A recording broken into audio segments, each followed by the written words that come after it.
This is Tourism Outlook 2021, a virtual presentation of the Lee County Visitor and Convention Bureau. Here's your host for today, VCB Communications Manager, Miriam Dotson. Hello, and thank you for joining us for Tourism Outlook 2021, This Way Forward. I'm Miriam Dotson, Communications Manager with the Visitor and Convention Bureau. Today, we will cover trends and insights from industry experts and roll out our 2021 Sales and Marketing Plan. This event is replacing our usual in-person annual sales and marketing meeting, and since we're doing this virtually, we want to hear from you. Throughout the program, you'll have the opportunity to ask questions and comment right there on the right-hand side of your screen for some live interaction. We also will be recording this and posting all of the content to our website at leevcb.com. Okay, let's get things going and kick it off with Executive Director of the VCB, Tamara Pigott. Hey, Tam. Hi, Miriam. So glad to be here. Good morning. Good morning to those of you who are joining us virtually. 2020, oh my goodness. A year we'll be glad to move past. Our community has survived hurricanes, red tide, the Great Recession, and now we're facing a global pandemic. One thing stands true. Our tourism industry is resilient and we will weather this together. For the last decade, I've taken great pride in being able to announce positive numbers at this meeting. Unfortunately, that won't be possible today. Calendar year to date, STAR data shows our occupancy just a hair under 50%. Down 28.5%. Thankfully, ADR has held strong at 164.14, and revenue per available room is at 81.84, down 28.9%. As painful as those numbers are to share, our area has actually outperformed both the state and the nation, with RevPAR more than $14 over the state average and $34 above the national average. This is due in large part to the ability to hold and in some cases push rate. And with 1 month remaining in the fiscal year, which began in October 2019, bed tax collections total $36.4 million, down 11.5%. And while I never thought I'd be pleased to be down only 11.5%, that is the case, due in large part to the fact that we were having one heck of a start to the fiscal year. In fact, our bed tax collections through February were up more than 20%. That is the reason I'm confident that we will bounce back. The visitor experience that is delivered by each of you in this amazing coastal destination will continue to draw people here. An additional reason for my optimism is the returning and new air service that has been recently announced, including new flights from the West Coast cities of Seattle and LA, and more direct daily flights from several key markets that are starting over the next few months. You'll be hearing more on the current state of the airline industry from Dague from InterVISTAS in a bit. You'll also be hearing from MMGY's Clayton Reid, who is very bullish on recovery. Although we don't have a crystal ball to accurately project what is going to happen over the next year, the VCB continues to gather data, follow trends while listening to consumers to guide our decision making. Things are fluid and we are prepared to follow suit as necessary. Brian Ososky will be presenting an overview of our sales and marketing plan. But before that, I'd like to share with you some data we've gathered about who has been visiting us since we've been in the grips of this pandemic. This information is based on cell phone data from Arrivalist, and I know none of you will be surprised to see that they estimate that nearly 7 in 10 of our visitors since mid-March have been Florida residents. In addition to growth from visitors in-state, we've seen increases from Ohio, Illinois, Georgia, Indiana, North Carolina, and Tennessee. And while we all knew Miami-Fort Lauderdale was up, I think even I was surprised to see it up more than 90%. Despite the declines from most of our top out-of-state markets, they are reporting some increases in visitors from Atlanta. This type of data allows us to both effectively target and track our advertising placements. Length of stay is also up a bit. We are very fortunate that our destination offers a wide variety of outdoor spaces. What makes us unique is the ability to enjoy the beaches and outside 365 days a year. And that's what consumers are saying they want. In fact, our latest wave of consumer sentiment research conducted by Down St. Germain indicates that 57% of those surveyed feel it is safe to go to a beach, and 49% say they are comfortable going to an outdoor attraction. Most importantly, the number of people that feel it is safe to vacation again has grown to 52%, with 1 in 3 consumers saying they have begun planning for a vacation that will take place within the next 2 months. While the exact timing of the end of the pandemic is impossible to forecast, we have asked STR to give us their insight to how we will finish out 2020 and what they see for 2021. At this point for the year, they expect occupancy to come in just above 50%, with a bit of a drop in ADR and a total RevPAR decline of 27.7%. This estimate takes into account the opening of one 118-room hotel before the end of the year. When you look at 2021, things will begin to improve. Occupancy will grow to 62.2%, with ADR essentially flat, for a RevPAR of $96.15. This forecast includes 5 new hotels that will add a total of 555 additional rooms. Reviewing these numbers brings home the importance of us remaining nimble. Being prepared to shift gears both up and down will be critical moving forward. While we're all ready for this to be over, the year ahead may be a bit of a roller coaster. What we do know is that we have the perseverance, skill set, and experience to collectively get through this together. Truly, if there was ever a time for our industry to unite, this is it. And you're about to see that, right, Miriam? That's right. I have to tell you what, Tam, this community knows how to get together. And unfortunately, sometimes the worst times bring out the best in people, though. So I want you to see something here, because so many of you had this instinct to give back and just keep moving forward. It was clear early on the tourism industry was going to do what we do best, and that's work hard, be flexible, and get through this together. Take a look. People want a little happiness right now. You know, everyone's has some concerns and has had some challenges this year. When 2020 became the year nobody saw coming, like so many, Will Prather at the Broadway Palm Dinner Theater had to do something he's never done before. Yeah, you know, the show must go on, and I've said that saying over my 27 years that, and almost every time we've pulled off a show. And this was the very first time that I said, it's not right for the show to go on. Prather and his team forced to face the music virtually.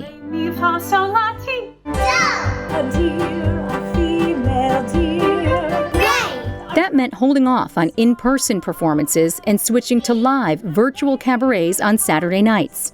We need to respect this pandemic and be there when it kind of subsides and try to do the best we can.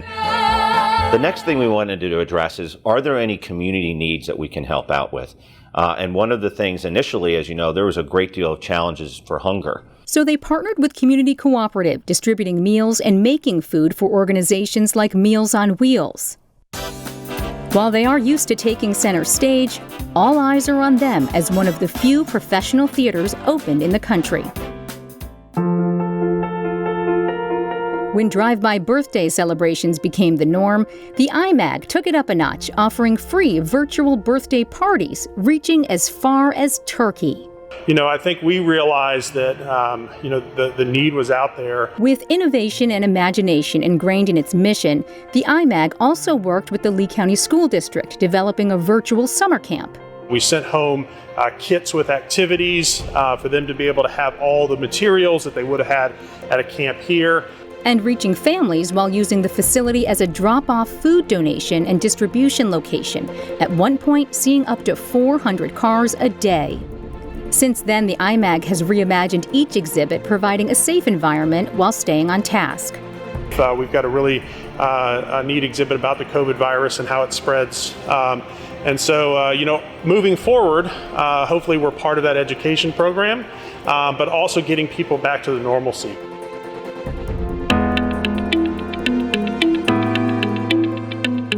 people in hospitality, we are optimistic and positive. Staff at Holiday Inn Fort Myers Airport at Town Center found some bright spots early on.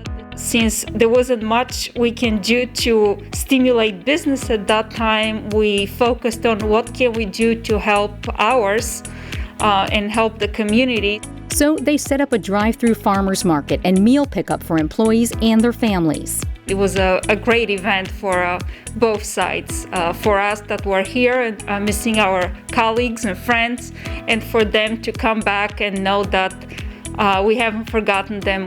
When guests weren't able to fill the rooms, the hotel provided webinars and language classes to staff members. Some of us learned Spanish, others learned English. We took job-specific trainings, anything that we thought that might be beneficial to that team member.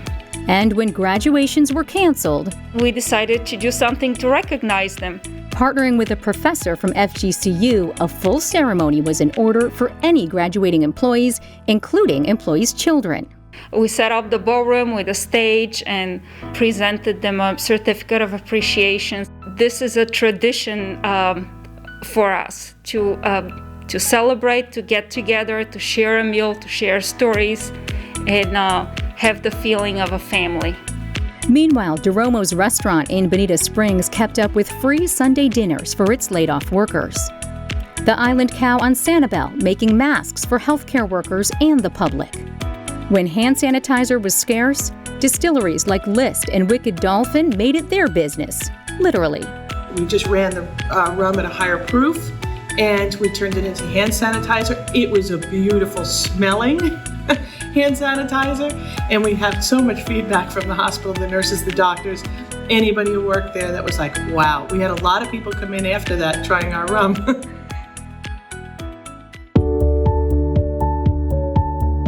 Management at Shuckers and the Cottage Bar on Fort Myers Beach took to their dollar bills on the wall to give back to employees. Yeah, we had about $2,500 on the wall. We did take them down in the cottage, our live music venue. Visitors are already restarting the tradition, posting new dollar bills, marking this historic year. Manager Brian Nagel credits local partnerships for its rebound. The sales are absolutely unbelievable, and the feedback from the community has been excellent. Working with Fort Myers Beach Art Association, visitors can take in work in the restaurant's dining room or enjoy yoga with Heart Space Yoga Collective on Sunday mornings. We've had the best few months, off-season months that we've ever had, pandemic or not. That's just what the Fort Myers Beach Community Foundation was hoping for after rallying around hospitality workers on the beach as soon as the pandemic hit, creating the hashtag #WeAreFMB. So many people didn't even have the funds at that point to buy groceries. Along with beach business owners and leaders, they started selling T-shirts to raise money and put toward gift cards for hospitality workers. It's really all about giving back to the community and the people that work so hard for us in this community. It's just all about taking care of each other. At the end of the day, doing the right thing. What can we do to take care of each other? Exactly, and we should mention Mamma Mia is currently running at Broadway Palm, and we know that only scratched the surface of all the amazing things happening in our community, so keep up that great work. And this leads us right into one of our favorite honors of the year, the Junonia Award. This award recognizes individuals who positively impact Lee County's tourism community. It's named for the Junonia. It's a treasured shell known for its rarity and exceptional quality. VCB Deputy Director Pamela Johnson made a special surprise visit to honor this year's recipient. Check it out. Because of COVID, we had to approach the Junonia Award presentation a bit differently this year. I drove to Fort Myers Beach to the award winner's location, where we had secretly worked with staff members to create a surprise announcement. The recipient thinks I'm coming to do an interview about the challenges of the past year and the industry's outlook as we move through recovery. We observed all COVID protocols of social distancing as we set up the interview, and after some preliminary questioning, we revealed the real reason for our visit. You have dedicated yourself to all things tourism and hospitality over 30 years in Lee County. and you have devoted yourself tirelessly, your time and your energy, in not only promoting Lee County, promoting the town of Fort Myers Beach and this property. You're just amazing. I adore you, and it is my honor and privilege to recognize you as the 2020 Junonia Award winner. Jeannie Pigott.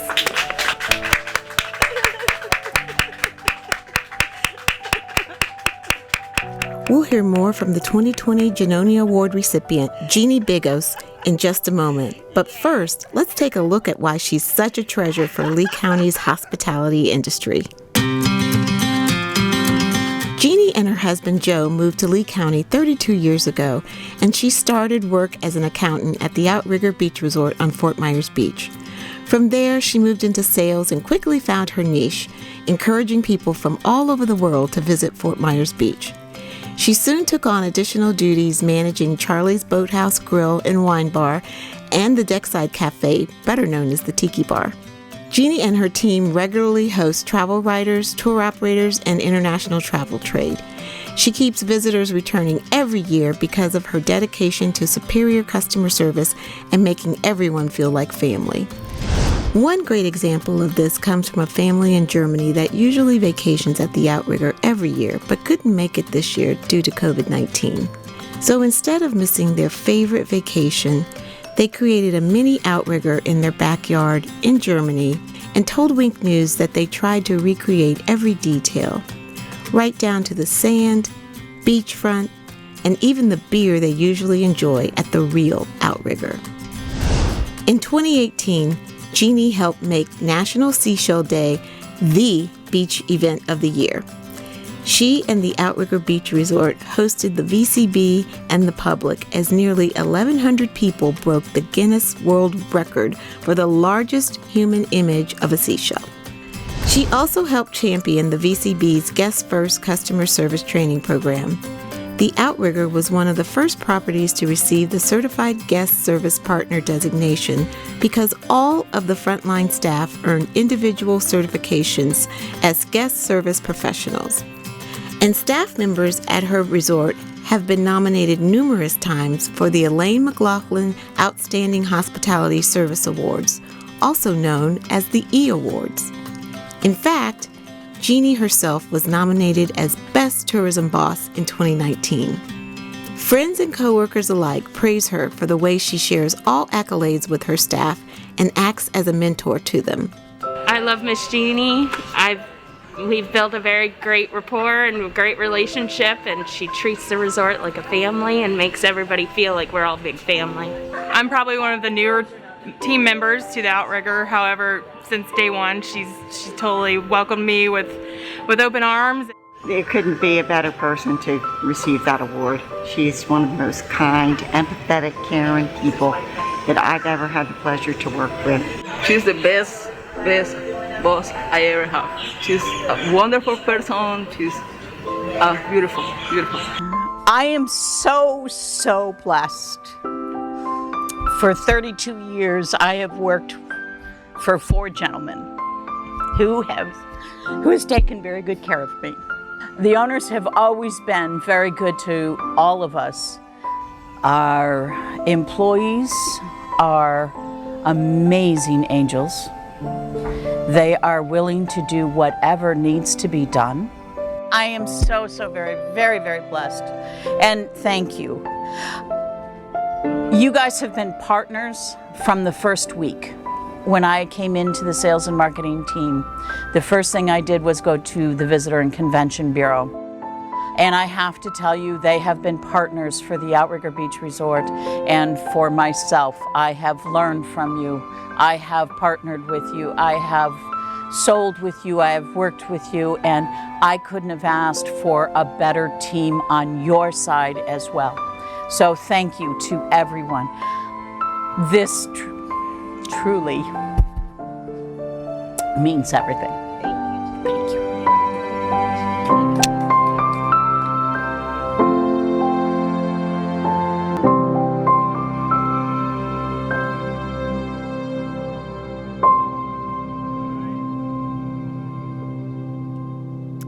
congratulations to Jeannie, so well deserved, and to her entire team. We are so proud of you. All right, now on to a look at our sales and marketing plan and a peek at how the VCB is moving forward. Let's bring in VCB Marketing Director Brian Ososky. Brian, my friend, you have been one busy man, probably haven't slept in months, especially the past few weeks, and you've got a lot to show us. Well, the entire team, Miriam, has been hard at work behind the scenes on this plan, and I'm really happy to share it with our partners today. Thanks. Yeah. Before we dive into the plan, I did want to give a quick shout out to our friends at Mainsail Lodging and their recent grand opening of the beautiful Luminary Hotel and the renovated Colusa Sound Convention Center in downtown Fort Myers. I bring this up because today's event was originally going to be held there, and due to COVID, we had to make the difficult decision early on to present virtually. But on behalf of all of us at the VCB, I did want to say congratulations to their entire team. Certainly a job well done. Okay, let's dive right in. When the pandemic hit back in March, we knew we needed a way to sort things out in terms of market conditions and messaging. So we developed a 4-phased approach to help guide us through the pandemic and into recovery. During phase 1, the wait phase, we were all quarantined and learning about social distancing, and our message, stay well, stay home. Phase 2, the ready phase. We began to re-enter the marketing conversation with a brand role of inspiration and information. The set phase, where we are now. People are beginning to become more confident going out in public in this new normal that we're in. We've become more action-focused in our efforts, encouraging people to explore and make travel plans now. Lastly, the go phase. This will take place at some point in the future when travel confidence returns and we're back to our pre-COVID marketing tactics. Looking at the crisis communications roadmap, people are adapting and proactively seeking an escape. Our role is to encourage them to get out there and explore. We're in a full funnel messaging strategy, meaning everything from inspiration to conversion. We want folks to get excited about making travel plans. So let's take a quick look at our recovery campaign in the set phase. We arrived at this concept statement. Each of us is dealing with our own personal feelings, but we all share a longing to be more hopeful and optimistic. With its natural setting and positive approach to life, the beaches of Fort Myers and Sanibel spirit is all about knowing and sharing this feeling. And so, we called our recovery campaign, Know the Feeling. What are some of those feelings we want our visitors to connect with? Well, we want them to feel relaxed and grateful that they're in the right place at the right time. Feelings of optimism and enthusiasm, and we want them to feel a sense of belonging and connection to everything around them. Here are a few examples of how that translates to print, as well as digital. And our 30-second campaign spot for connected TV and social media. That feeling when you're in the moment you've waited for, thought about, talked about, dreamed about. And the minute you think it can't get any better, the minutes just keep coming. Know the feeling on the beaches of Fort Myers and Sanibel. Next, I want to talk a little bit about our media placements for FY21. Big picture, our media is always on. But we'll be weighting our spend seasonally in quarters 2 through 4, speaking to the right targets with the right messaging according to the data, putting together a media mix that aligns with consumer consumption and that allows us to be able to pivot quickly if we need to. And of course, we'll continue tracking and measuring everything to make sure we're optimized for the best return. In addition to our primary audience profiles, Paddles at Play, Together and Traveling, and others, we have added a resilient traveler overlay to make sure we're targeting those audiences who are ready to go today or in the very near future. Taking into consideration known travel indicators, how often they've traveled, where they like to go, and how recently they've taken their last trip. We know the feelings that visitors can have as part of their experience with us, but we're also sensitive to how they feel about travel in general. So our current disclaimer reflects that. We all have different feelings about traveling right now. When you're ready, we hope you feel safe, inspired, and excited to join us on the beaches of Fort Myers and Sanibel. Mobile, connected TV, video, podcasts, and Instagram usage are all up double-digit percentages over 2019, and our plan aligns. We'll also continue our integrated media partnerships with tried and true publishers who deliver for us year after year. Now, this isn't the entire list, but just a sample of some of the media partnerships we're working on. First that I want to share with you today, Meredith. Our approach is to produce 8-page custom booklets to act as trip planning tools and take-along guides for summer travel inspiration. We'll distribute to key drive markets in Florida and Georgia via Onsertion in Midwest Living, Parents, Southern Living, and Travel and Leisure. An onsert appears on the front of the magazine versus an insert that appears within. Then we'll extend reach and inspiration through spread tutorials and digital content. Next is the New York Times, featuring a Sounds of Nature campaign, which is exactly how it sounds. Custom digital content featuring sounds of nature and activities throughout our destination, as well as native promotion across NewYorkTimes.com. One of this campaign's highlights is a custom audio spot in The Daily podcast, one of the most popular on the planet with over 2 million daily downloads and growing. As a top adventure lifestyle publisher, the Matador Network reaches active explorers looking for new, transformative experiences. Our approach? A collaboration with Matador and Airstream, as the Pigott family documents their Great American Road Trip. Here's a bit of a sneak peek, just a small portion of the video content. A special shout out to our friends at Red Coconut for being so gracious and accommodating for us on this project. Take a look. One of the most unexpected cool things about traveling in the Airstream has been like the day that Ash said, I'm gonna call this home now. How about this? I get these two, you get these two. Hey, I'm Keenan Pigott, and I'm traveling the country in my Airstream with my family. Ash is the little adventurer, where Story is the quieter, likes flowers and seashells and stuff like that. And, I mean, they're totally different. Nellie, my wife, is a rock. She's the greatest. My kids they're amazing. I mean, they're the light of our lives. Crescent State Park, it felt like you're in another world. It's beautiful. That's an alligator. Show me where it is. It's pointy in there somewhere. In there somewhere. Lovers Key was our first kind of beach hit in Florida. The kids have been to the ocean multiple times, but they've never seen like white sand beaches and blue water like that. Beautiful! No, how many? 1, 2, 3, 4, 5. The last bright and shiny example today is actually a collaborative effort with the PR and marketing teams and this lovely lady, Samantha Brown. She's a veteran of the Travel Channel and now has her own PBS show called Places to Love.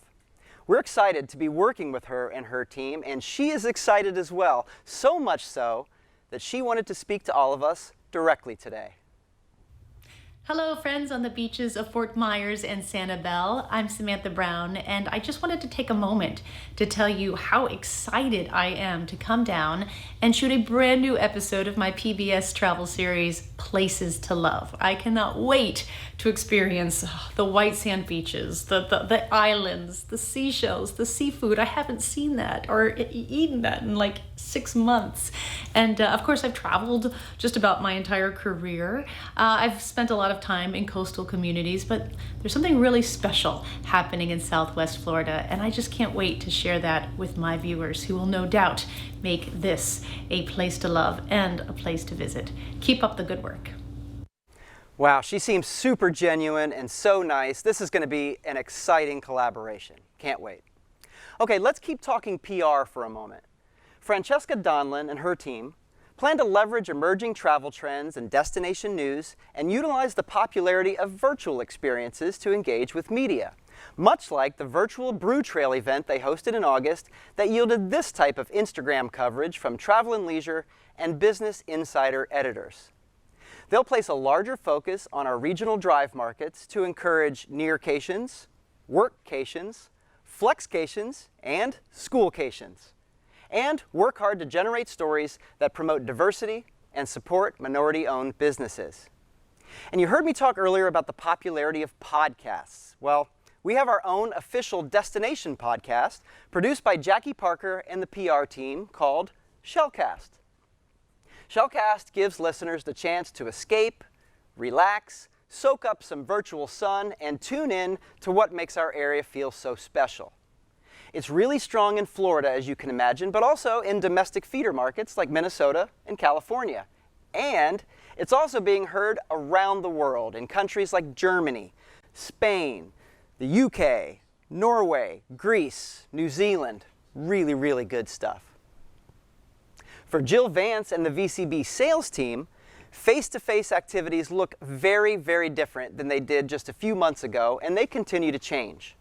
As a result, the sales team will continue to promote the beaches of Fort Myers and Sanibel virtually for now to enhance awareness of our destination's offerings.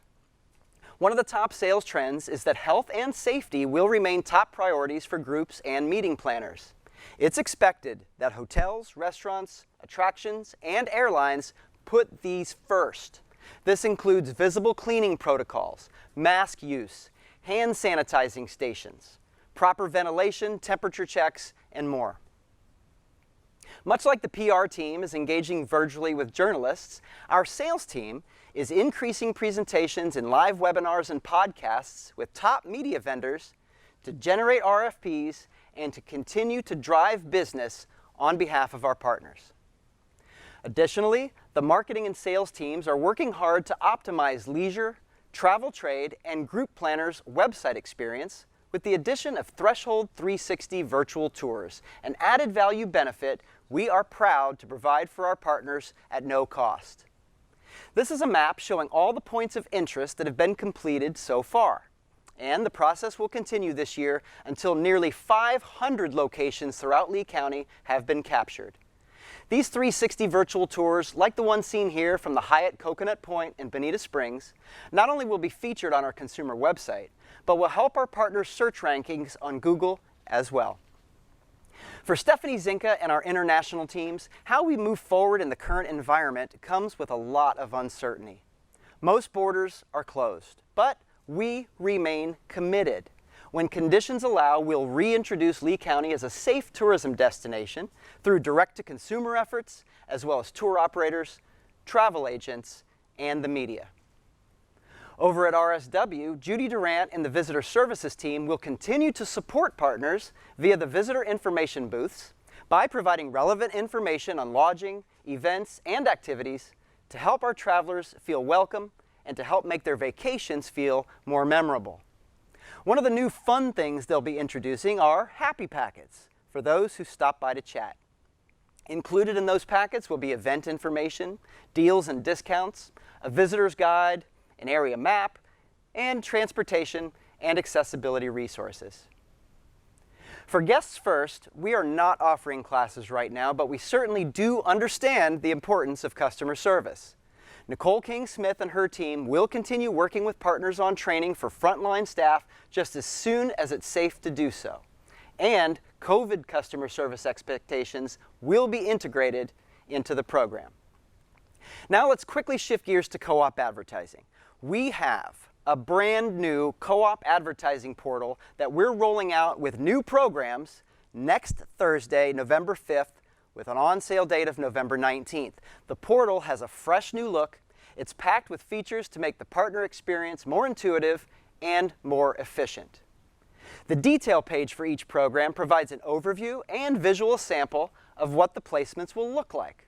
We're all really excited about this project. Once again, the co-op rollout date is November 5th, 1 week from today, so mark your calendars. And speaking of websites, to add to our recent development of a new Island Hopper Songwriter Fest site, and of course the new co-op advertising portal, development is underway on a brand new consumer website. It'll be packed with way too many features to talk to you about today, but one of the things I did want to call out is our new partnership with Bandwango, the Destination Experience Engine. Bandwango allows us to combine all types of places to go and things to do into a mobile-first savings pass and target a variety of customers. Some of our attractions and restaurant partners have already signed up. Thank you. But we're just getting started. So if you'd like to discuss ways we can help your business, please reach out to Nancy McPhee on our marketing team, and she'll be glad to assist you. It's free for partners, and we anticipate launching late next month. Rounding out our list of what's new includes some news about our visitor guide. Most of you know that for the past 8 or 9 years, we've partnered with Lonely Planet. Well, that is about to change because we're happy to announce that Miles Partnership will be our new publisher. Miles dates back all the way to 1954, and today they publish more than 80 guides and maps for destinations across the U.S. They brought some extremely creative ideas to the table, and we're looking forward to a fresh new approach. Also this year, accessible travel opportunities.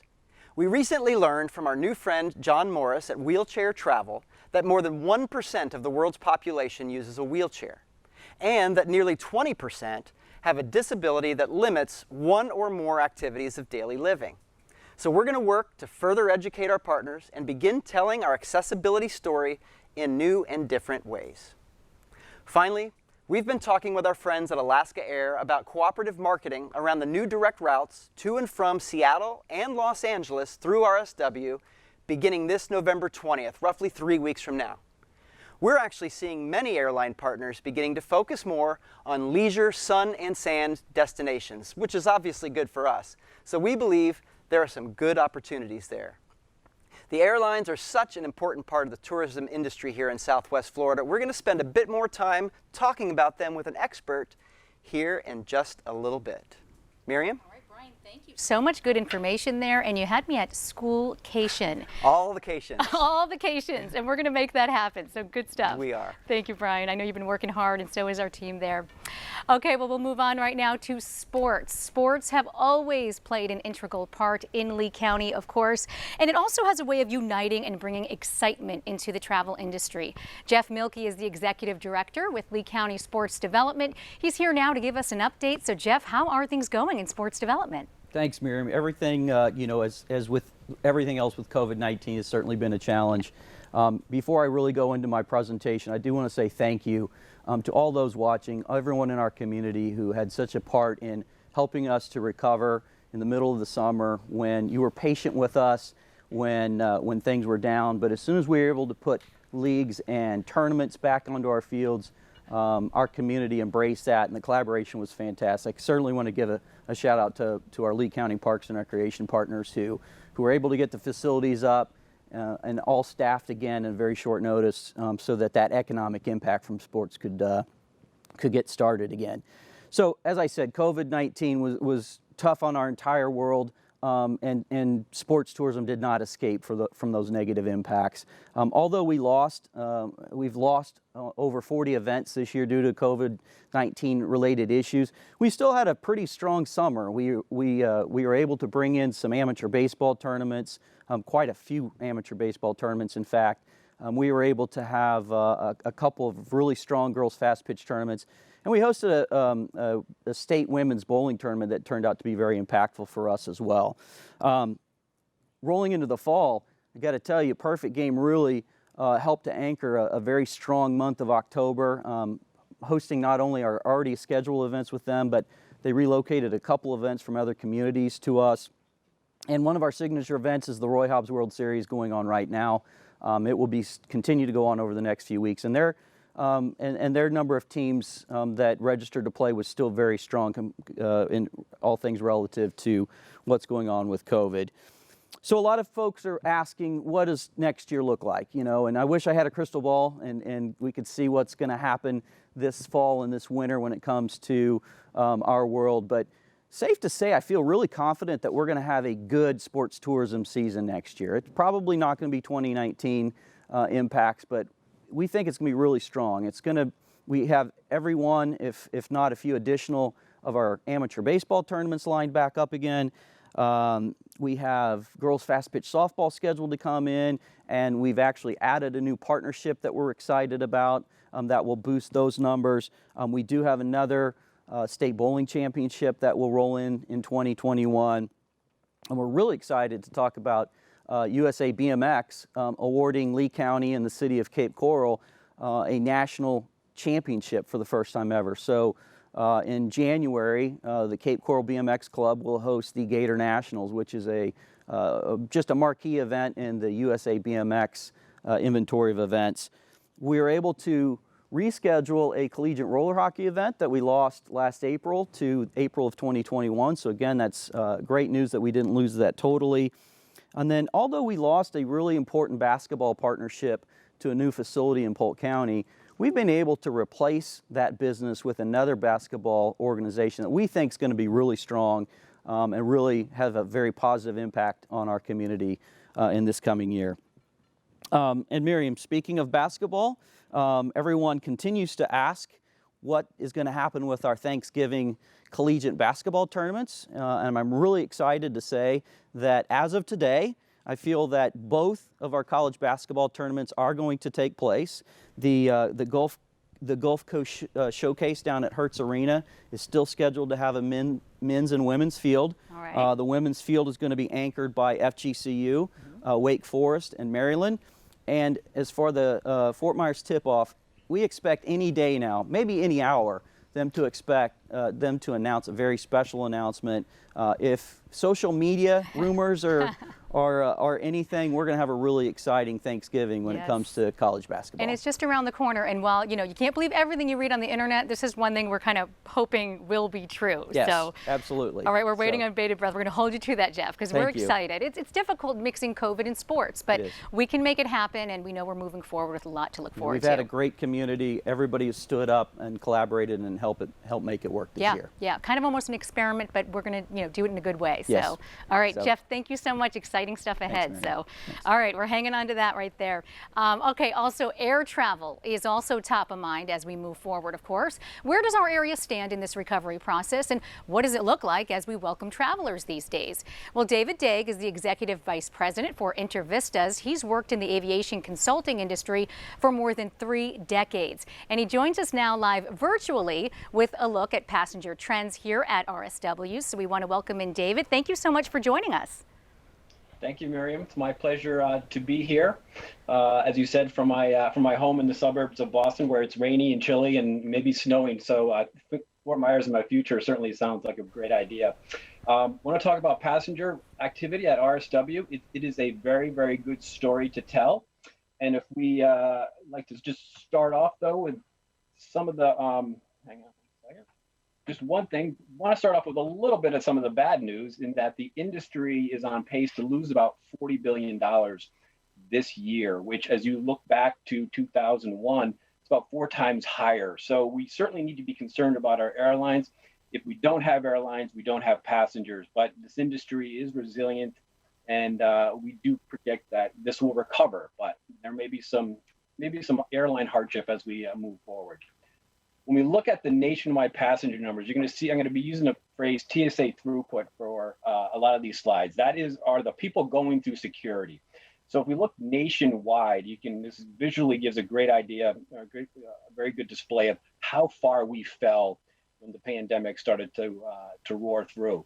We are still, from a nation perspective, 67% down from the previous year. As you can see, we grew right around the summer, but that really sort of flattened out. This next chart really gives a good idea of how things have been up and down. A lot of news media a few weeks ago about hitting 1 million passengers for a day.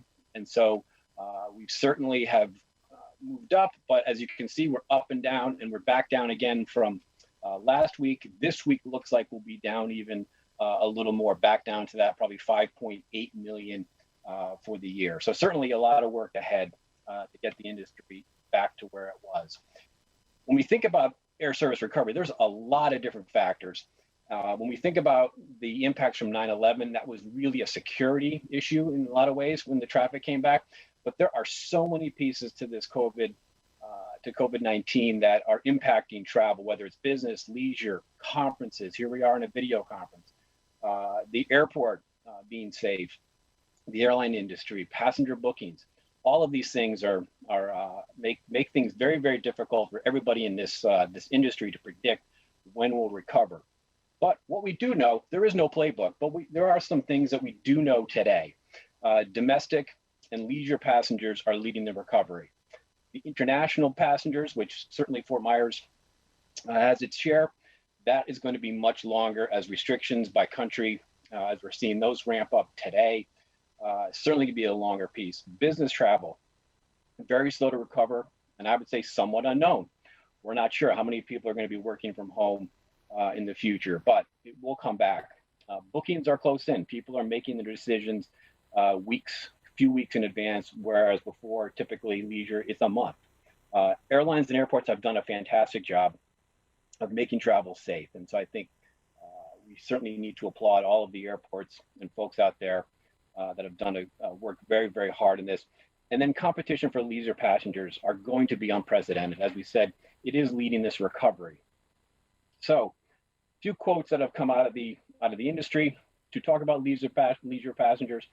Leisure traveler is the traveler today. 90% of customers who book on United.com are leisure travelers. So it is pretty clear. Snow and sun are where people want to be. And I think we're going to see that as was mentioned earlier about some of the new markets and services that are coming into RSW.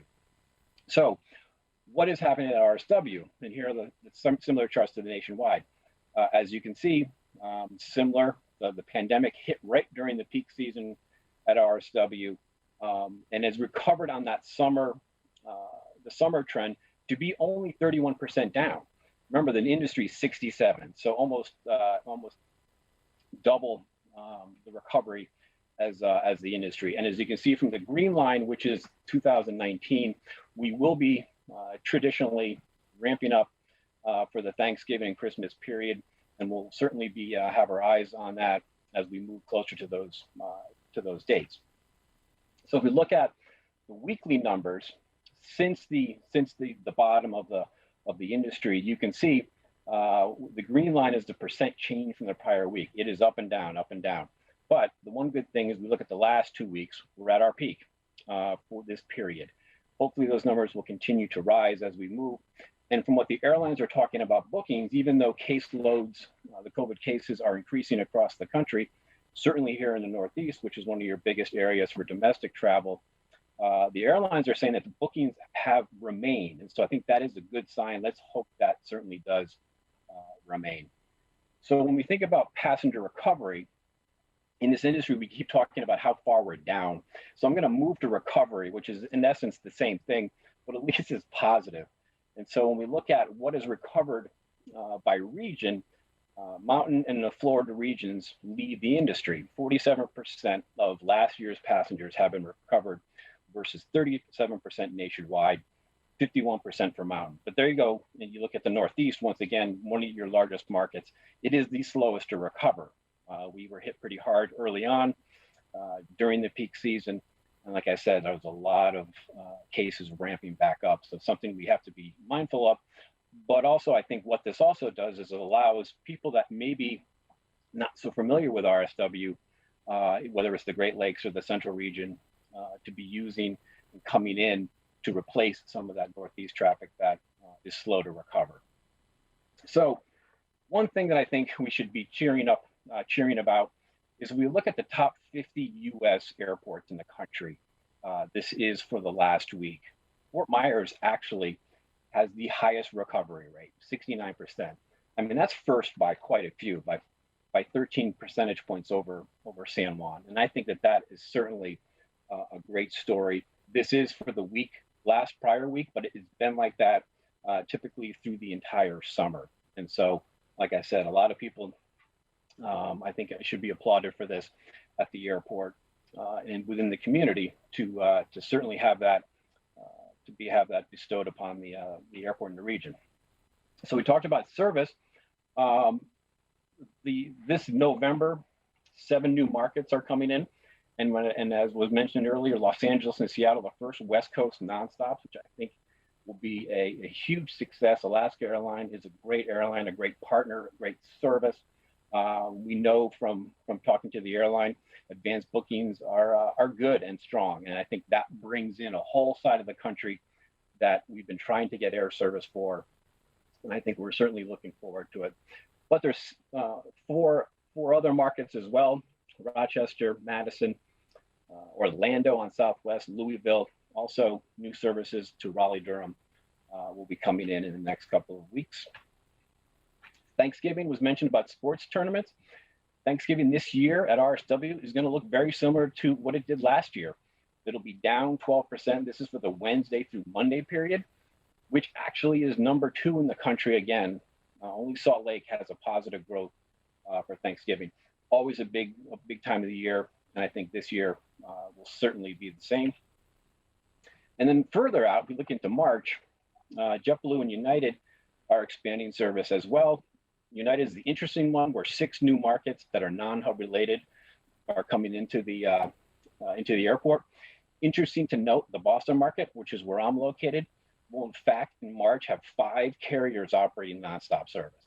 That is, I don't know if that has ever been accomplished before. Certainly when you have competition, hopefully the fares will drive people to use the services.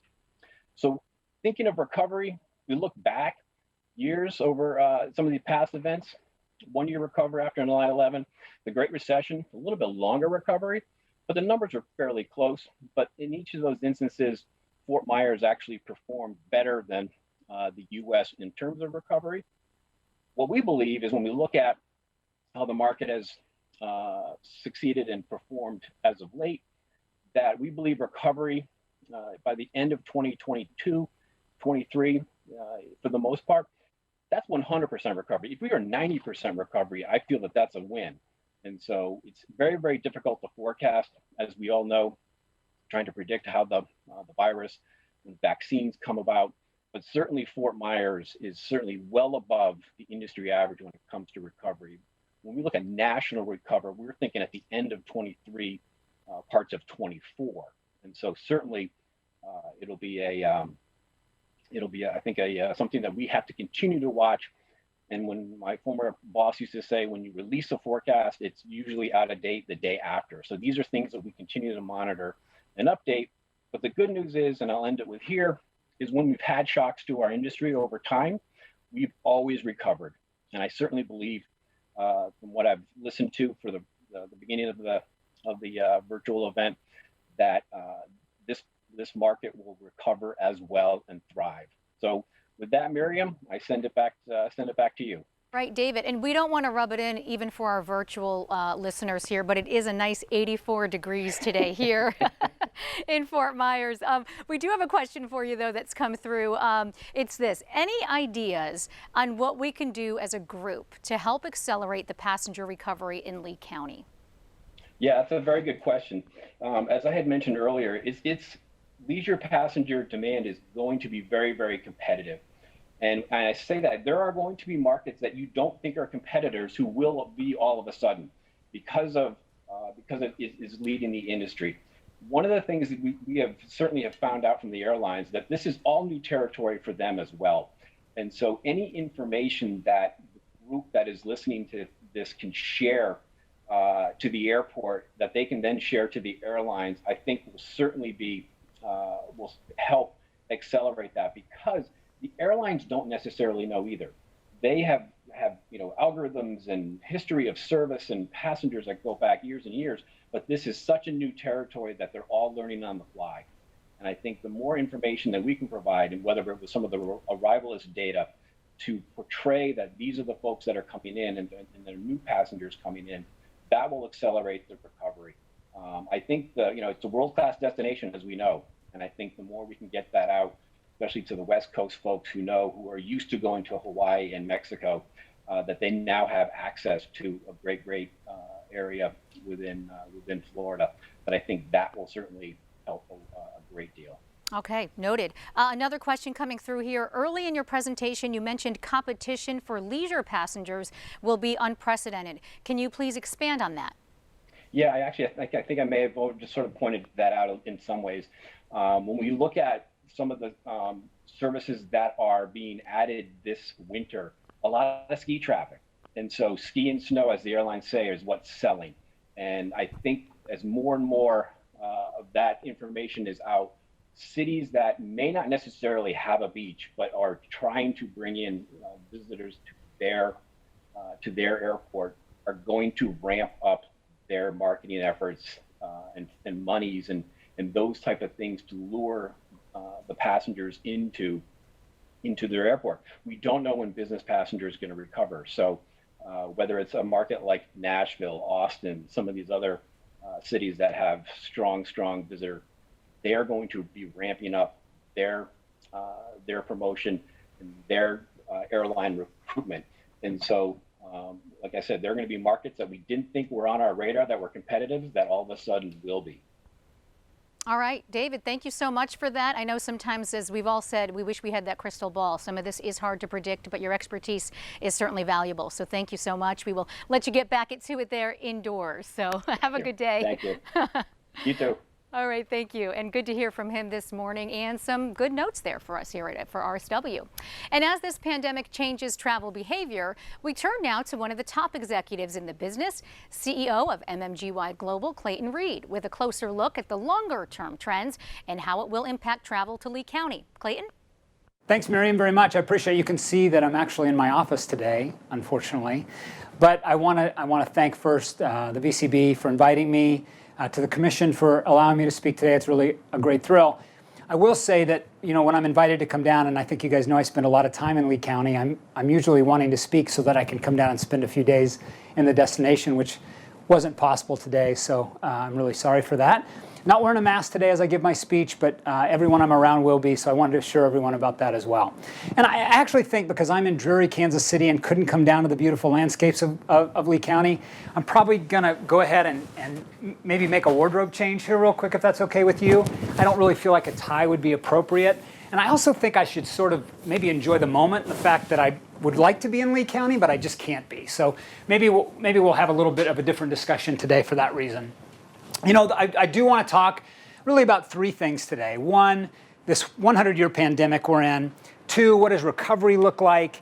And how do things begin to change in the long term and how we might think about that? I don't probably need to talk a lot about coronavirus. We're all seeing that every day in our lives. But I do want to make the point around travel that it's sort of this moment in time where we're seeing a health crisis and we're seeing people with a lot of anxiety. The second most used word on the internet since April has been coronavirus. Only people's been used more. 60 million people in the United States have been directly or indirectly affected by the virus from a health standpoint. So it's no wonder that we've now seen over $1 trillion in travel revenue trimmed off the economy, because you have this combination of people in a very real health pandemic, and at the same time, that information being shared on social media and in the news that's creating a very heightened sense of anxiety. Now, if there's a tailwind to this for Lee County, the good news is people are getting out and they're going to beaches and they're going to mountain communities and wide open spaces and parks. Cayo Costa, for example, or for example, in our own beaches, we see a lot of people who are actually spending time on the beach because they feel like it's a safe environment. It's a place where they can enjoy themselves in the wide open spaces and have less anxiety about the experience itself. So that's a tailwind. But I will say broadly, a big reduction in terms of businesses seeing foot traffic. In China, they're about 90% open now. In Europe, over 70%. But in the United States, we're still just over 50% open in terms of attractions, restaurants, et cetera. And the foot traffic just hasn't been there, as the New York Times points out.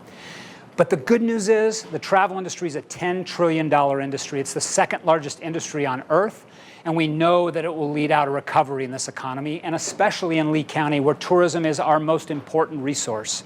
This is a look at U.S. travel data. You can get a sense of what's happened in the pandemic. We've gone from $1.2 trillion in spending down to $800 billion, so a steep decline. But we do expect it to bounce up, and in fact, even more quickly than this chart suggests. And that's all predicated on what we believe are these 4 phases the traveler is going through, and the consumer broadly: fear, understanding, action, and rational behavior. And I will say that people have been in the fear phase for the last 6 months, have come out of it briefly, been back into it, and now they're emerging again. And here's a chart I would show you just about how people are thinking about the virus itself. In the last several months, we've seen people say that they're extremely concerned about the virus, but in our last wave, that number's actually come down. Fewer people are extremely concerned. Well, let's try this. So good news for broadly for travel, that people are less concerned about the virus. So let's talk about what travel recovery looks like in this environment. I mentioned the U.S. travel data. This is a suggestion that spending will jump up substantially in 2021, but we actually think it's going to rise more quickly than a lot of experts suggest. And these are very, very important organizations like Smith Travel Research and CBRE, Tourism Economics. They're showing recovery could happen as late as 2025. We actually believe it's going to happen a lot faster than that. And why? Well, we think this pandemic is a very unique experience. A lot of the other organizations are looking at formulas that look at past crisis or past economic recessions. We believe the travel sentiment we see tamped down demand that is pent up. This idea that people increasingly are saying they're ready to travel, it's doubled since April. That will actually lead out a recovery much more quickly than a lot of others are expecting. So I think that's important to recognize. I also want to point out that in this pandemic, we've learned a lot of things about ourselves, not the least of which is we all have pretty bad breath. And maybe we're going to do something about that. But also, a number of things that have changed our behavior lately. We drink a lot more. We're eating different things. Our social behaviors have changed dramatically. But the long-term changes that shift, we think, are more about the way we travel, not the amount of travel we want to do. I think it's very sensible to expect clean to be table stakes in travel now. Maybe borders are going to expect us to take temperatures, or they're going to be more specific things we're going to have to do to get through security. We know QSR codes and touchless service are a new norm now in travel because of the pandemic, and we would expect that to continue. And I want to talk about the travel recovery for just a second, because we believe it's going to be the tale of 2 very different recoveries. Specifically for travel, it's something we have to think about, because 1 in 3 households are now late on a mortgage or rent payment. Small business bankruptcies are up 27% year on year. But at the same time, the stock market's at historical highs. Big corporations and wealthy people are doing well or better. So when we think about travel, we think about who we're trying to attract to our destinations or our attractions based on who will have the wherewithal to travel going forward. I also want to mention that visas for employment are at an all-time low, approvals for visas. So labor is going to be an issue. Are those key limes? You know it. Thank you, Brent. I know somebody from the Key Lime Bistro is watching right now, so I just want to make sure that we're doing this legit. Back to visas, though. I want to talk about the workforce, something people aren't talking a lot about. The fact that a lot of people have left the service industries of hotel, restaurant, and attractions is going to make it hard for us to recover in terms of labor. So let's talk specifically about travel demand. We're going to pull from a number of our studies. We've been looking at travel demand every week and or every month now since April and trying to get a good sense of what's happening with demand. And I will tell you, since 9/11, we have not seen this low point. But we do think that recovery will happen more quickly. And I'm going to give you a couple examples of that. This is a chart that shows people have either canceled, postponed, or gone forward with travel since the pandemic started. What we know is that people, by and large, have canceled, some have postponed, but also people tend to change these decisions on a fluid basis. And I'm going to show you some data from Deutsche Bank. Deutsche Bank polled people about all the things they're going to do over the next weeks and months, and they asked them when they're going to be comfortable doing things like traveling, going into restaurants, going to sporting events. And they found that, again, a lot of people canceled their plans to do so. But when you look at this chart more closely, you see that there are a lot of people who actually weren't sure what they were going to do. And that tells us that there will be people changing their minds in very quick order and will pivot to travel when they first thought they might not. That means shorter booking windows. That means fluid decision-making around travel. So let's talk about this recovery specifically and how that might change in terms of the demand since April. We know that leisure demand has continued to go up in a pretty good clip. But this is the tale of 2 types of travel. Leisure travel is doing very well, specifically people in their cars, specifically people who are driving with people they know and going to destinations they know. Commercial travel is a very different thing, and I know there's some people watching today that are concerned about commercial travel and group. The truth is it's 12 to 18 months before people start doing big corporate travel, conventions, large meetings. That's going to be tamped down for a while, but leisure travel is continuing to show really healthy strength. So let's remember that corporate travel is going to take a while, and you can see from this chart it's still not recovering at as quick a pace as we would like. How about conventions and meetings? It will be 12 to 18 months, but we're really happy to see in our data most recently that it is beginning to see a heightened demand for meetings. And we know that 80% of meeting planners who canceled meetings in 2020 have either rebooked in 2020 or will rebook by 6 months into 2021. Those are good signs for those of you in the group market in Lee County. I also want to mention that transportation safety is rising. Not only people in their cars, but their safety and feelings around flying or getting on a train, a very good sign. For lodging stays, we see that people are beginning to get more comfortable with their stays around hotels. That's a good sign for the hotel industry. And in fact, occupancy nationwide in the US is now back at 50%.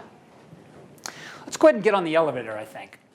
The other reason we're really excited is that we're looking at social analytics, and it's telling us there's a lot of positive mindset right now. Oh, hey, Thomas, how are you? Good to see you. So you're talking about people talking increasingly about taking flights, about traveling generally. The intent numbers, even in social media, continue to get better and better, which we're very excited about. But let's talk about the difference between air and car travel. Airlines, especially the low-cost carriers, are doing very well. Spirit, Frontier. We see airlines adding flights into RSW. United's added service recently. We expect more seasonal service coming soon that will resume as it did last year. But again, the big airlines are probably not doing as well, and they've put a lot of planes on the ground. So we would expect it to take a while for mainline service to come back next year. Good news, in the fall, airlines like Southwest are putting a lot of offers in the market. So we know they expect there to be demand here in the fall season. So expect that coming as well. And then the other point I wanted to make is we all recognize people are in a very different situation right now. This idea of home sentencing, as a lot of people are calling it. We're taking care of our kids, we're taking care of loved ones, we're working from home, we're balancing the demands of a pandemic. It's very, very difficult, and we as brands have to be empathetic to that. It's about emotional intelligence, and we think this is what's going to drive travel forward. The need to reach out to cultures on a leisure standpoint and wanting to touch travel viscerally, and the need to get out and see customers and to do business again, which again we think is going to drive a much faster increase in travel in 2021. And actually, you know what? This is why I wish I were in Lee County. I'm going to cut this thing right here. Let's get back inside. It's brutal in Kansas City, and again, why I really wanted to be in Lee County today instead of here. Oh yeah, this is more like it.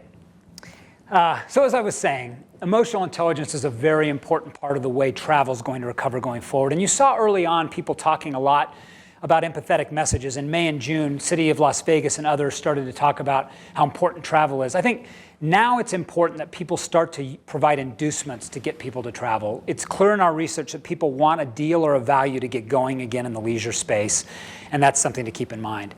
It's also why our company, MMGY Global, has called for the stretch season this fall. A lot of people in the summer, as you saw from my data earlier, put off their plans for summer vacations, but we believe they're pushing them into the fall.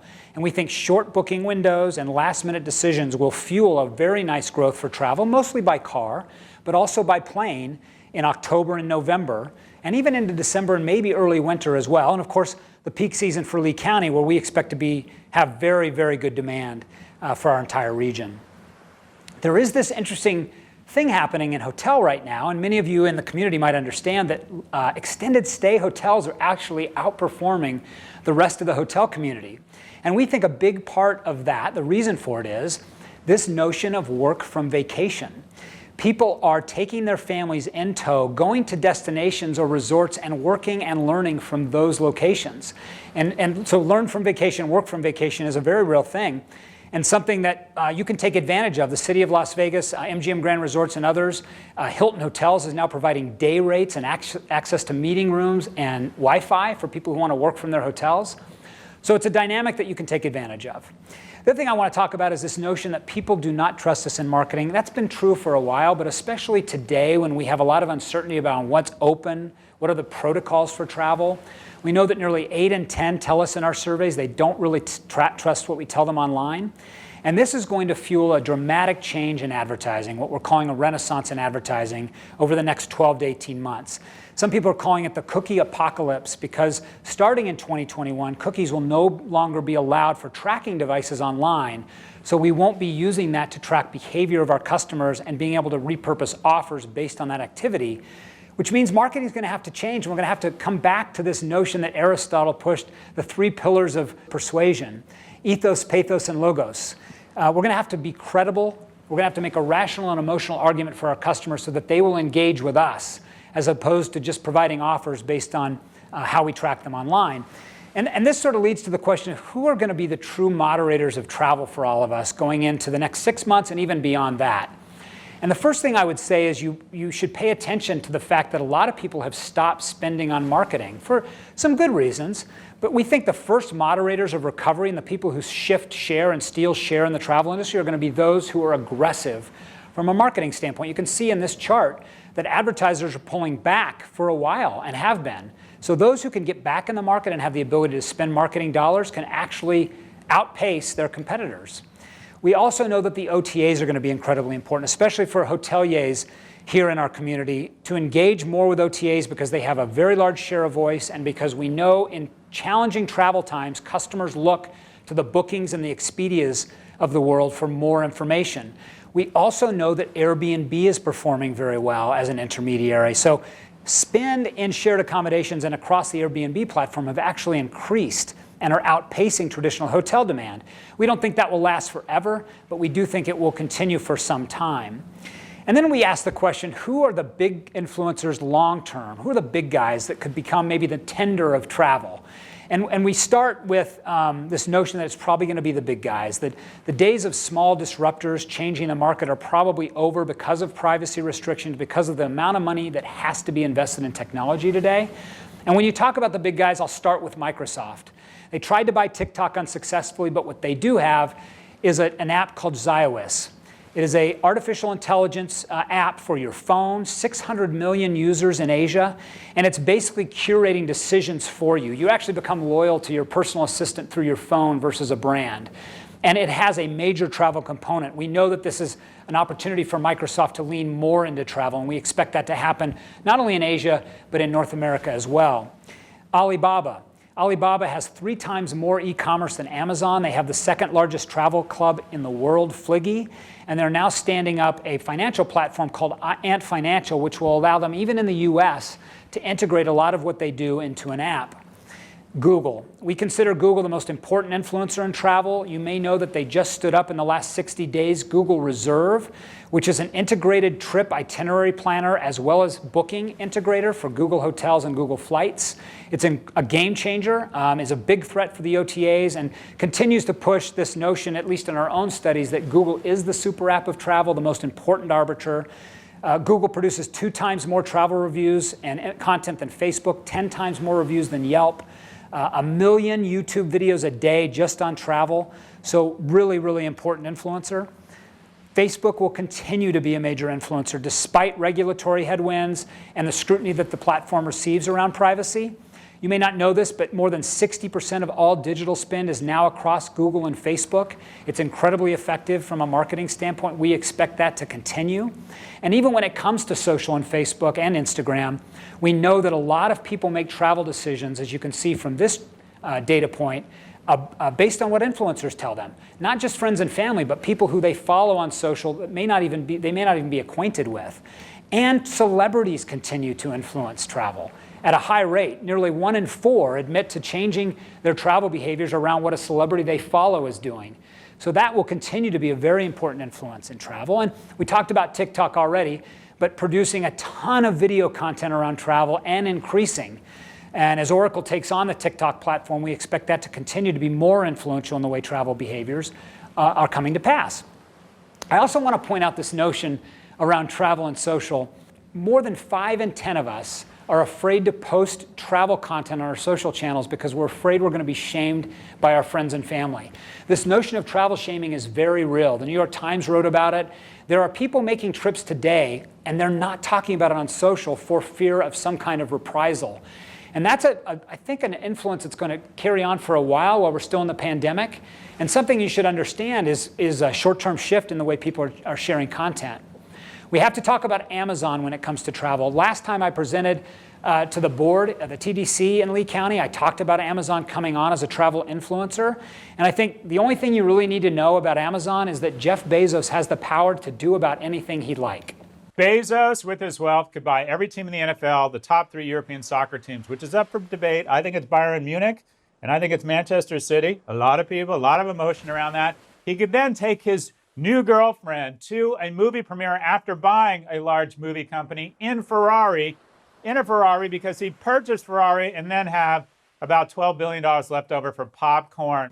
So in addition to Jeff Bezos having more money than anyone on earth, we also have Amazon with a programmatic network selling at a very low margin, and the fact that more Amazon Prime members exist than almost any other loyalty or even behavioral program in the world. And we believe they've already started to test airfares in India, and we believe Amazon will continue to make a big push into travel, and that will affect OTAs, Google, and many others who are influencers in the travel space. I want to talk about brand. The Beaches of Fort Myers and Sanibel brand is incredibly powerful in travel. We know that more than 6 in 10 travelers make decisions based on their perception of brand. And I think for all of us in Lee County, really taking advantage of the co-op program that the VCB offers, this ability for all of us to take advantage of the power of the brand in our own way through the co-op program. Brands matter. And I think going forward, thinking about these 3 important pillars of brand. First, safety and cleanliness. Second, sense of purpose, leaning in on things you care about. And lastly, sustainability. I'll start with clean. I think table stakes today is the ability to show your customer that you're taking safety and cleanliness seriously. Brian Klein and our organization calls this the theater of clean, and I think it's going to be very important for a long time. Touchless service protocols, showing people that you're earnest about that. As it relates to social purpose, 6% of Americans have actively participated in a protest this year. That's triple what it's ever been before. And brands like the NBA are leaning in, understanding who their customer is, and embracing social purpose and social justice. And it's not just the NBA. Brands across the consumer landscape are making a point to do this. And I think all of us have to do that in our own way around purpose we care about, because our customer cares. And then lastly, around sustainability, I give Shangri-La Springs a ton of credit. They're now part of the Blue Zone. This is a perfect example of making sustainability a cornerstone of what your brand is and how you service your customers. And what they're doing out in Bonita Springs is amazing. And I think there are other examples of that in our county, but I think something people have to really pay attention to when it comes to branding. And then I want to finish today with what travel sentiment looks like. You know, early on in the pandemic, about June, we began to emerge from that fear phase I talked about earlier, and we had a 7-point increase in intent to travel. Then as we came out of July, we saw people begin to get a little bit fearful again, and we saw a decline in sentiment. But then in our August wave, we saw it jump up again. And now in September, you saw my chart earlier, which showed leisure intent driving up again, commercial and business intent flat or declining slightly. We're calling that a bifurcation. But for most of us in the county who trade on leisure business, this is a really good sign that travel intent for leisure continues to grow. We think that means a good stretch season in the fall, really good demand for our peak season in the winter, and coming into the spring and summer, hopefully with a vaccination, with people continuing to get more confident of what travel protocols are, and this belief that we can travel as much as we really want to right now. And we're real positive about that. So a couple points to pay attention to from our conversation today. First, do pay attention to travel demand. Pivot to what that demand looks like and who's interested in traveling. And I mentioned earlier, move away from this more ambiguous, hopeful message and start providing inducements for people to travel because they're ready to travel. Make sure you're preparing for a data privacy issue and how advertising is going to change. Based on these conditions, if you really focus a lot on the group market or corporate travel, you're going to have to focus to smaller groups, to unmanaged travel, or to more leisure travel, at least for the next 6 to 8 months, maybe even a little bit longer. Key aggregators are really important as our partners. Pay attention to your OTA partners, pay attention to other distribution partners, partner with people in the community. The co-op programs for the VCB, as I mentioned earlier, are a great example of that. With all communication, social purpose, sustainability, and cleanliness. And lastly, brand is incredibly important. Focusing on what makes you unique, focusing on how you can tie into the county generally, and what you bring specifically is key to success. So with that, I'll thank you. Certainly not the same thing as being there, as I think I've made clear, but we had a lot of fun today. All of us are thinking about the people of Lee County, our role to play in recovery, and a hope for a really good fall and peak season. And I appreciate your time today. Thank you. All right, and Clayton, very comfortable now joining us live as we've got a few questions for you with that awesome follow-up. Besides checking my breath now that you brought that to my attention, our feed has one question for you, Clayton. It's this: given a lot of meetings were canceled in 2020, when do you expect those meetings to come back? And how are meeting planners thinking about how things will be handled differently moving forward? Fantastic platform. I've done a number of these, and it's just been so well done. The content's been great, and just the way it's all been orchestrated has been phenomenal. On the group side, so we know that meeting planners, and you saw my stat earlier today, David mentioned this in his presentation, although we're pivoting a lot to leisure, and SMRF business, that small group business, is starting to already recover a little bit. Most meeting planners who've canceled 2020 meetings have pushed them into 21. But 80% of them say they're going to rebook by June of next year. So we'll see a first association group followed by corporate group, I think, recover into 6 months to 9 months into next year. I think long haul international group and big leisure group from international markets will probably be late next year. Though there are some in our shop who think it could happen faster based on the role of a vaccine and the way in which some of these travel bubbles are being created in the markets. At least that's good to hear that they're rebooking. I think that's key for meeting planners. Go and enjoy that drink, and if that's a real beach ball there behind you too, enjoy a little bit of that. Thank you again. So much great information coming from Clayton Reid with MMGY. So we do want to thank him for joining us here for that question. Before we close out today, though, I do want to bring in Tam Pigott one more time, as we've been given a lot of information, and Tam's got some final words for us, because I'm feeling hopeful, Tam, and I hope everybody else is too. We know we're challenged, but there are many reasons for optimism. You heard it from Dave, you heard it from Clayton, you heard it from Brian, Jeff. I mean, there's a lot of things out there that are, looking up for our community. And, I think it's important during this time of challenge to focus on some of those positive things. I think it'll do us all some mental health good. So I'm gonna end where I started. Yes, we can all agree that 2020 is a year we will be glad to move past. I am confident the seasoned expertise of our industry partners, contractors, the VCB staff, coupled with the Board of County Commissioners and our TDC, are the right people to work hand in hand with during this challenging time. The desirability of our destination has not changed. We are grateful for you. We're grateful for your partnership, and we look forward to working closely with you in the year ahead. Very well said, as we look toward the holidays and the year ahead. We do want to let you know, too, on behalf of all of the VCB, we thank you so much for joining us live. For those of you who couldn't be live, this again is recorded, and all of this content and information can be found on our website at leevcb.com. So until next time, thank you again. Have a great day and stay well. Bye-bye.